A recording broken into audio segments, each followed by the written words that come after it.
tu écoutes les discours des ministres, des futurs, ceux qui veulent être élus.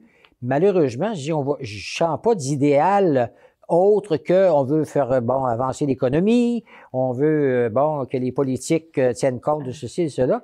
Qui parle de l'amour dans le bon sens? Est-ce que ça serait trop idéaliste?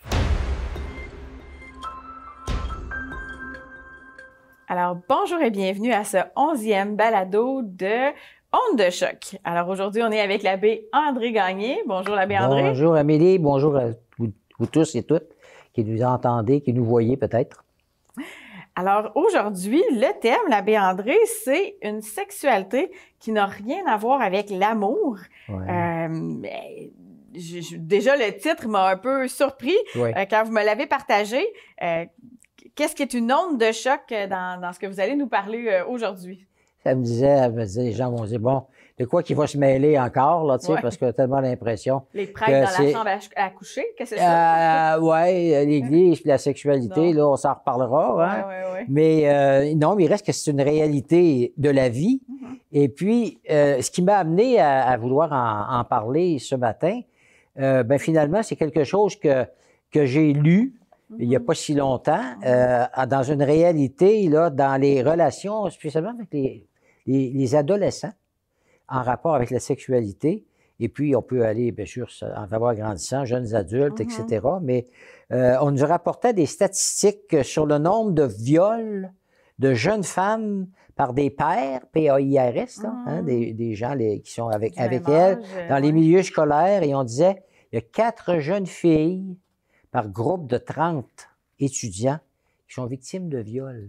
Hey, c'est beaucoup, 4 dans une classe, là, tu sais, qui sont victimes de viol. Alors, et le nombre, à ce qui semble, augmente tout le temps. Alors, c'est comme si, en même temps, est-ce que ça nous surprend quand on sait dans quel contexte tout cela peut se vivre dans le type de société dans lequel on est, qui est souvent très permissif sur bien des choses, sur bien des comportements, même si je ne crois pas, en général, encore dans la société, que les gens vont donner libre cours, vont laisser aller une situation comme ça, parce que ça choque, je crois. Je parle du nombre de chocs. Moi, c'est quelque chose là-dedans qui est choquant pour tout le monde. Même en dehors de la religion, là, si on peut dire, il y a quelque chose là-dedans qui se dit, mais qu'est-ce qui se passe? Des fois, on peut se demander si c'est presque un phénomène de mode, hein, quand on dit quand même, c'est beaucoup, là, 4 sur une trentaine, là, c'est effectivement, c'est une classe d'école, là, au secondaire, là. Mais des fois, on peut voir, tu sais, comment que... c'est difficile de nier que ça n'existe pas, là, ce genre de choses-là, quand on voit certaines vidéos ou certains commentaires, des fois, sur les réseaux sociaux, où on favorise une sexualité ou plus crue, on va dire, où on valorise ça. C'est pas évident, là. Parfois, on parle aussi même de culture du viol. Est-ce que... puis quand on parle de culture du viol, là, c'est vraiment les gens qui excusent ce genre de comportement-là, là. C'est pas évident, là. Qu'est-ce qui est... Comment je pourrais dire, qu'est-ce qui est permis dans certaines... C'est comme une déviation, là, qu'on pourrait dire. Est-ce que y a-t-il des permissions à avoir dans ça? Ou comment est-ce que vous regardez ça, cette sexualité-là qui est violente, en fait, là? C'est la même racine, viol, violent, C'est vrai. Tout ça, je pense, vient à partir d'une vision qu'on a, où là, la société a quasiment pas le choix. Elle nous parle constamment. À partir du moment où l'Église a cessé de parler de la sexualité, quoique moi, j'ai pas vécu ça, là. C'est curieux, des fois, je dis pas que ça se faisait pas, là, mais j'ai peut-être été privilégié dans certains milieux où j'étais depuis ma jeunesse, puis tout ça. J'ai pas entendu de discours comme on a pu en entendre de la part de l'Église, tu sais, de façon répressive, là, continuellement sur la sexualité, tout ça. Moi, j'ai rien entendu de ça. Non, puis j'étais quand même là dans les années 60, là, 70, puis tout ça, là. Alors, j'ai pas connu ça, mais la société, c'est elle qui s'est mise à prendre le relais, hein, parce que il se passe des choses, puis c'est comme si on sait plus quoi faire. Je me souviens de M. Legault, le premier ministre, il y a pas longtemps, devant le fait des féminicides, là, on appelait, là, tu sais, le problème des relations hommes-femmes, où il y a de la violence, pas nécessairement sexuelle, là, mais qui finit par déborder dans le fait qu'on va enlever la vie, un homme va enlever la vie, puis le premier ministre était là en disant, voyons, là, je veux parler aux hommes, voilà, là, mais faut pas faire ça, hein, on fait pas ça, mais tu sais, je le sentais démuni. Au nom de quoi? Faut pas faire ça. Hein? Ben, là, c'est sûr, il tue. Normalement, la société. Au nom de la vie, tout simplement. Ben oui, là, parce que ça fait partie de la charte. Ça, pas besoin d'être chrétien pour y croire, il me semble. Au nom de la vie, on peut j'espère. Est-ce que la charte des droits et valeurs, bon, alors la vie doit être respectée, même si la société a pris a élargi les choses à un moment donné où on parle de l'euthanasie, on parle de d'autres pratiques. Alors, c'est pour ça que c'est important qu'une société soit bien définie, que ces valeurs, les valeurs qu'on veut promettre et défendre, soient bien établies aussi, de telle sorte que on puisse réagir. Et puis tout le monde est content quand on finit par prendre quelqu'un qui a des déviations d'ordre sexuel, des gens qui font... C'est un mot qui n'est pas très populaire, ça, hein, la béandrie de déviation. On parle plus de ça, à part, malheureusement, dans le sens où il faudrait le reprendre peut-être à son étymologie, mais on va parler d'une déviation de la route, mais on n'ose plus parler de... Ben, dévier, c'est ça. Ça veut dire qu'il y a une route puis qu'on passe à côté, c'est ça. Alors, et puis, ben, on n'a pas le choix de réprouver. À un moment donné, c'est carrément réprouvé. Et puis, quand c'est question de la société, on parle de prison, là. D'emprisonnement. On enlève à quelqu'un sa liberté parce qu'on considère que par ses pratiques, il est devenu ou elle est devenue dangereux ou dangereuse. C'est souvent des hommes là, qui vont se commettre dans ces types d'activités-là. Et ce qui est étonnant, c'est qu'il y a une part de tous ces comportements-là qui interrogent et puis qui sont choquants, d'une certaine manière, pour la majorité des gens. On dirait que c'est répandu dans le monde entier. Les pauvres enfants sont victimes de toutes sortes de manières. Le clergé a eu sa part, c'est triste, bon, etc. Mais qu'est-ce qui se passe pour que un peu partout dans le monde, il y ait une espèce de dérèglement. Je crois, dérèglement, ça veut dire une règle. Bon, on n'aime pas ça. On voudrait pas qu'il y ait de règles, mais s'il n'y en a pas, si tu t'en vas en auto puis il n'y a pas de règles, puis tu peux passer sur la lumière rouge parce que ça te le dit, parce que tu es en retard, etc., ben qu'est-ce qui va se passer? C'est la vie des autres et notre propre vie qui sont en danger. Alors, il faut qu'il y ait une forme. Les règles, ils sont là juste pour qu'on maintienne le cap. Encore faut-il qu'il y ait un cap. Alors, oui, c'est vrai qu'on en voit plus dans les nouvelles, des choses comme ça, peut-être parce que les médias sont universels maintenant, ce qu'il n'y avait pas il y a quelques années, tu sais. Ça a des bons puis des mauvais côtés, là, peut-être. Puis, en quelque part, on pourrait dire que ma liberté, on entend ça, hein, ma liberté s'arrête là où celle de l'autre commence. Déjà, ça peut être un principe de base général qui est facile à retenir, mais mettons là qu'il y aurait un jeune gars en avant de vous, là, qu'est-ce que vous aimeriez lui dire? Ben moi, je pense qu'il faudrait d'abord qu'on se parle de l'amour. Parce que je pense qu'un problème qu'il y a là, par rapport à la sexualité, c'est à partir du moment où on sépare vie sexuelle et de l'amour. Et puis, comme on l'a déjà dit devant moi, je trouvais que c'était brillant, sexualité, ça ne concerne pas que la génitalité. La sexualité humaine, c'est ce qui fait qu'un homme est un homme et puis qu'une femme est une femme. Ça fait partie de notre être humain que d'être sexué, donc d'être fait pour aller vers l'autre. Remarque qu'il y a bien des visions aujourd'hui qui se développent, là, tu sais, on n'embarquera pas dans ça, là, tu sais, encore là, il faudrait voir comment on peut juger de ce qui nous est apporté dans des visions autres et savoir sur quoi on s'appuie. Est-ce que mon terrain est solide quand je parle de sexualité, mais en lien avec l'amour, que ça va ensemble? Sexualité, c'est un don, et puis c'est pas juste laisser libre cours à ses passions et à ses pulsions. N'importe quoi qu'on veut faire comme être humain, quand on veut croître comme personne humaine, nécessite qu'on y met le prix. On fait des efforts pour tout. Dès le moment où on vient au monde, on commence à faire des efforts. On fait des efforts pour apprendre à parler, pour apprendre à marcher. On tombe, on se blesse, mais on se relève, bon, etc. Alors, et puis, je veux apprendre quoi que ce soit, apprendre à maîtriser un sport. Et quand je veux le faire, pas juste m'amuser comme ça. Puis même là, entre enfants, on s'organisait des jeux, puis on se faisait des règles. Hein? si tu fais ça, t'es mort. Tu sais, tu m'as pas... Ouais, tu m'as pas... Oui. Ils sont rough, vous, vos jeux! Non, mais il faut qu'on s'encadre. On s'encadre parce qu'on a du plaisir à jouer, mettons, mais à pas dépasser aussi les limites, là, tu sais, ou c'est comme dans les sports. Si tu dépasses les limites puis tu assommes l'autre joueur, ben là, ça fait plus, là, tu sais.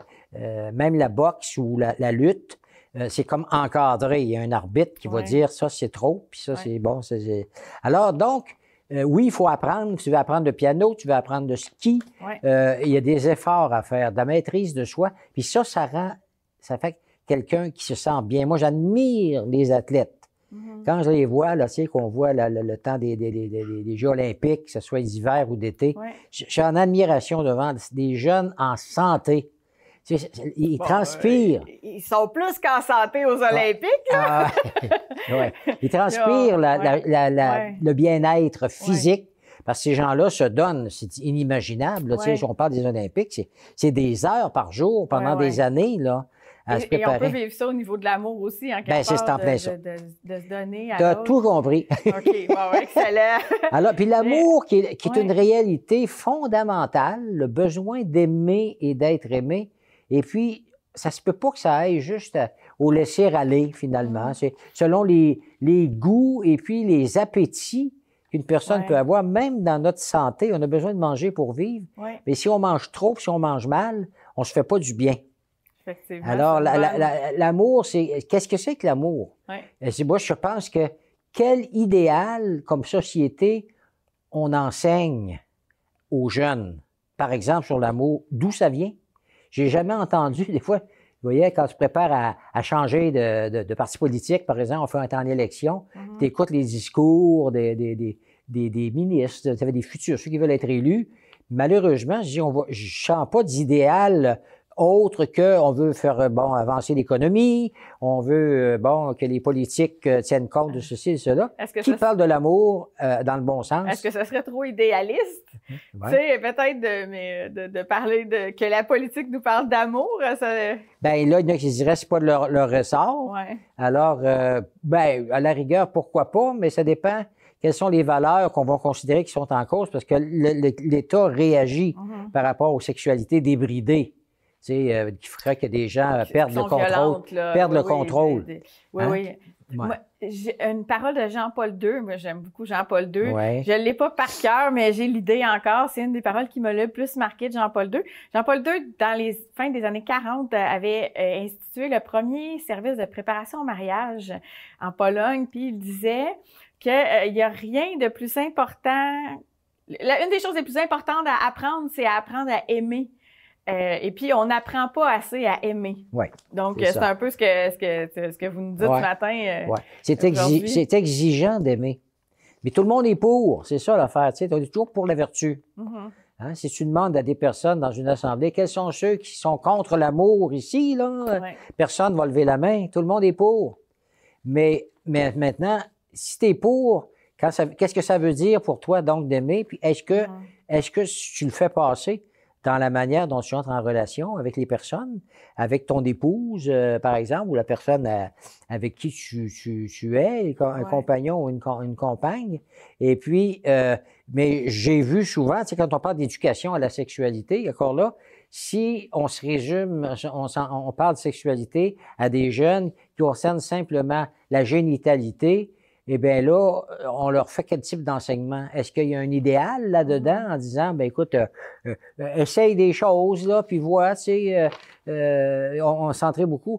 Il n'y a personne qui ose dire qu'on peut se renoncer dans l'amour, renoncer même à des pratiques sexuelles, que ça peut être positif de le faire. On n'a pas le goût du renoncement, en fait. Non, c'est ça. C'est pas à quoi qu'on va renoncer, tu sais. C'est bien quand même une petite tentation, là, le gâteau au chocolat, des fois, là. Je vous taquine, là, mais non. Surtout s'il y a des coins. Le gâteau. Mais puis tu sais, on va entendre des fois les gens dire, on va référer à la nature.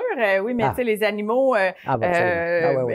comment est-ce qu'on fait pour arrimer les pulsions qu'on peut avoir avec la raison, peut-être, oui, c'est ça. ou l'élan d'amour qui est dans le cœur, parce que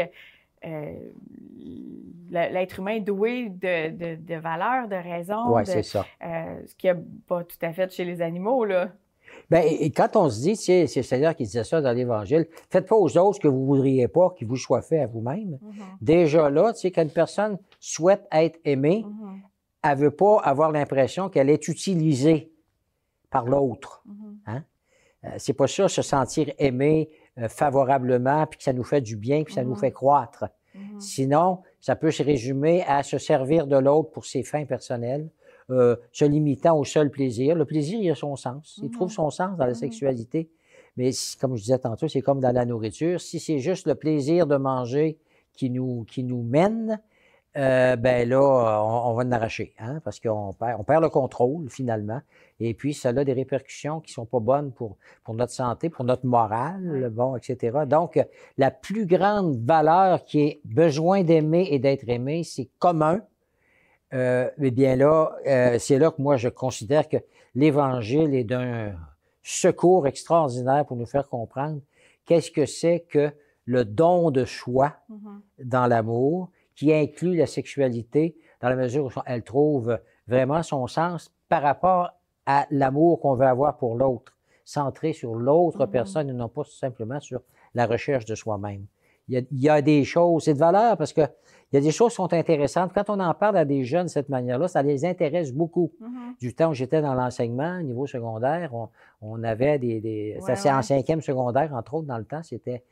À cet âge-là, il était capable de le prendre, là, tu sais, pas s'énerver, surtout qu'on employait le mot sexe. Bon, quand tu as affaire à des plus jeunes un peu, tu sais, ils viennent... ils viennent tout énervés.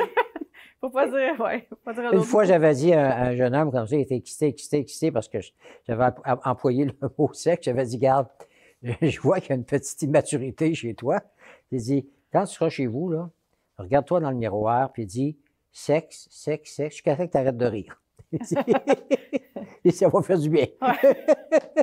Puis ça va avec l'adolescence. Oui, tu commences, puis ça, il y a plein de, effectivement, tu sais, il y a plein de choses qu'il faut s'exercer à contrôler dans nos vies, mais qui apparaissent à un moment donné. Tu sais. La petite fille avec laquelle tu jouais en y tournant la corde à danser, à un moment donné, arrive quelques années plus tard, tu la vois comme une femme, là, tu sais, ou enfin presque, là, ça change complètement le type de relation que tu vas avoir. Il y a des choses qui s'éveillent, puis c'est tout un monde.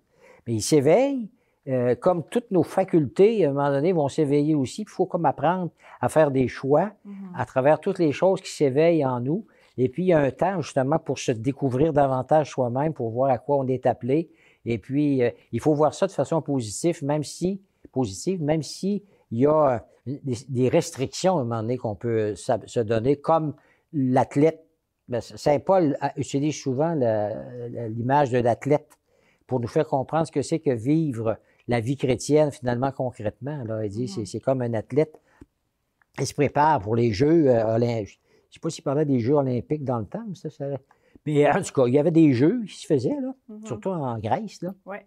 Et puis, donc, Saint Paul disait, les autres, c'est pour gagner une couronne qui va passer, une couronne de laurier, hein, qui va se faner, tandis que nous, quand on s'exerce dans l'ordre de l'amour, c'est pour une couronne qui ne va pas s'éteindre. C'est que quand on apprend à aimer et que Dieu nous apprend à aimer, c'est vers l'amour qu'on s'en va. Il est en train de grandir en celui qui est l'amour. Et puis, qui nous inspire, puis en même temps, qui nous attire. Si on voulait comprendre comment c'est beau, la sexualité humaine, quand on la comprend de la bonne façon, on éviterait des fois, là, parce qu'on n'a jamais eu l'occasion de réfléchir assez sur cette question-là. Sexualité, amour, don de soi, c'est pas juste une morale répressive. Là, au contraire, avec Jean-Paul II, là, toute la théologie du corps, c'est extrémement positif. La sexualité, là, c'est pas vu comme quelque chose de négatif. Des fois, on porte dans notre histoire une certaine perception que c'est, puis ça l'était peut-être à l'époque, mais aujourd'hui, l'Église voit la sexualité comme quelque chose de positif. Ça pourrait être un sujet d'une prochaine balado, peut-être, mais comment est-ce que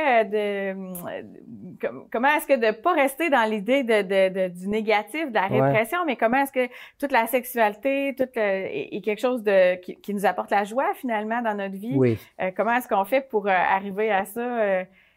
Comment est-ce qu'on fait pour partager ça, en fait? Il faut avoir un contexte, vraiment, pour réussir à se donner un contexte. C'est pour ça que quand on avait la chance d'être dans l'enseignement, puis par rapport à la jeunesse aussi, là, qui demande pas mieux que d'être orienté, là, qui était une période, quand tu es dans l'adolescence ou jeune adulte, une période où tu apprends à faire tes choix là, dans ce que tu trouves bon dans la vie. Il faut que tu aies quelque chose, des maîtres. Oui, des gens avec qui on peut partager. Maître masculin ou féminin, c'est que je n'aime pas employer le féminin de maître pour cette situation-là, pour les femmes. Là. Mais les jeunes ont besoin de ça, puis c'est très important pour eux d'avoir quelqu'un.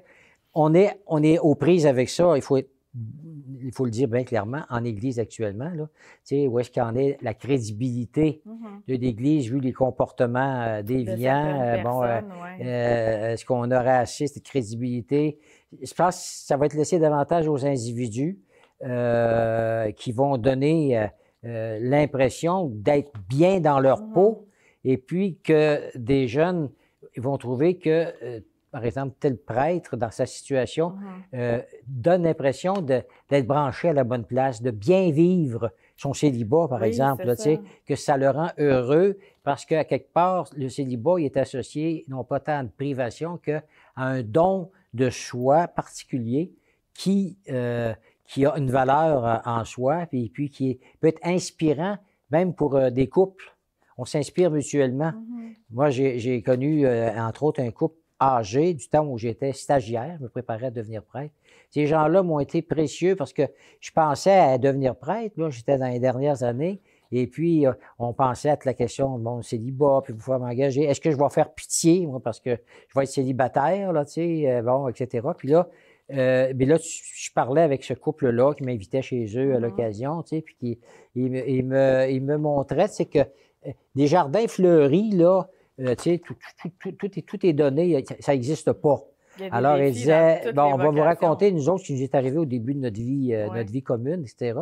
Et alors, là, je me disais, dans le fond, j'ai pas à penser que tout est d'un bord, puis il n'y a rien pour l'autre. Là, tu sais, dans chaque état de vie, il y a quelque chose qui est de l'ordre du renoncement, oui, mais tout ça, c'est pas se renoncer pour se renoncer, mais c'est pour mieux donner, d'une certaine manière, ce qui est approprié au cœur humain, qui est fait pour aimer de la manière dont Dieu aime.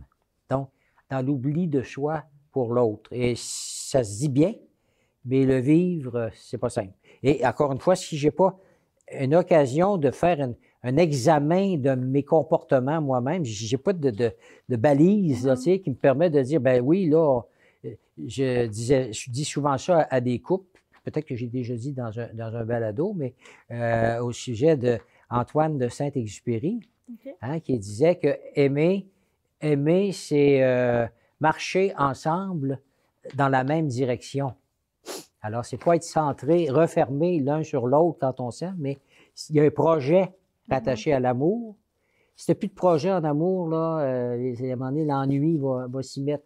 Alors, et j'ajoutais aux couples qui veulent vivre le sacrement de mariage, aimer, c'est marcher ensemble dans la même direction, mais la direction que Jésus vous indique. Parce que vous avez confiance en lui. Vous dites, nous autres, c'est marcher ensemble vers là où le Seigneur nous appelle à aller. Puis, ils étaient tous d'accord. Wow, c'est beau. On n'avait jamais pensé à ça. Puis, le don de soi, il me semble, dans un couple, tu sais, quand on pense à quelqu'un, se dire, je vais vraiment me donner à l'autre, puis faire en sorte qu'il soit heureux. Mais si l'autre aussi se dit ça, je veux tout faire pour que mon époux soit heureux, je vais tout faire pour que mon époux soit heureux, ben ça fait un couple qui grandit puis qui est intéressant. C'est pas un qui donne puis l'autre qui prend, là, c'est les deux qui donnent. Alors, il y a quelque chose de beau là dans ça. Et puis, chacun, on possède jamais l'autre, tu sais. On pense qu'on se connaît des fois, c'est peut-être le danger dans certaines vies là, tu sais, de couple. Je le connais par cœur, je la connais par cœur. Non. Il y a toujours un petit quelque chose que l'autre, tu sais, qui fait partie du, si on peut dire un secret là, d'une personne. Mais que je suis obligé que je dois découvrir, puis l'autre change avec les âges. Quand une personne a 40 ans, 45 ans, elle vit des choses, ton mari ou ton conjoint ou ta conjointe peut vivre quelque chose de difficile, imaginons, dans son travail, puis là, elle ne parle plus, tu sais, pour un bout de temps, alors qu'on dialoguait facilement, puis là, j'ai l'impression que le dialogue est plus facile. Alors là, je dois comme m'ajuster par rapport à cette situation-là, être capable d'attendre l'autre, etc. Mais il faut que ça soit positif. Réussir de donner sens, même au non-sens. Et j'ai un psychologue, ou enfin psychothérapeute, qui m'a dit, à un moment donné, monsieur, vous seriez surpris de savoir le nombre de personnes dans la trentaine des couples qui n'ont plus le goût d'avoir de relations intimes. À cause de la manière peut-être dont les choses ont été vécues, puis comme si ça les comble plus, ou ça les comble pas, parce qu'il y a quelque chose qui suit pas, comme je disais tantôt, il n'y a pas d'aller vers ensemble, là, tu sais. Alors on se lasse. Il n'y a pas de communion peut-être? Absolument. Là, on peut tomber rien que dans la recherche de la méthode qui va faire qu'on va être satisfait, mais satisfait juste de façon épidermique. Ça va pas loin. Oui, oui. C'est Jean Vanier qui disait que chaque personne est une histoire sacrée. Alors, on parlait du secret. Moi, j'aime m'appeler ça le mystère de la mystère personne. De l'autre, Il y a quelque chose qu'on peut pas, qui est ontologique, qui fait partie de la personne, qu'on peut pas toucher, sauf si elle nous le partage, là. C'est vraiment intéressant. Je pense qu'on a fait un beau tour du sujet aujourd'hui, de comment s'appelait le titre de l'émission, là, une sexualité qui a rien à voir avec l'amour. Et puis, on aura sûrement l'occasion de réaborder ce sujet-là puisqu'il est vaste. Alors, merci à tous ceux et toutes celles qui ont suivi notre balado d'aujourd'hui. Et puis, vous pouvez toujours nous envoyer vos questions à vocation avec un S, ECDQ, à commercial, ecdq.org, ce sera écrit à l'écran. Et puis, restez des nôtres ou revenez plutôt nous voir. On aura d'autres balados qui s'en viennent. Normalement, régulièrement. Merci, l'abbé André. Merci, Amélie.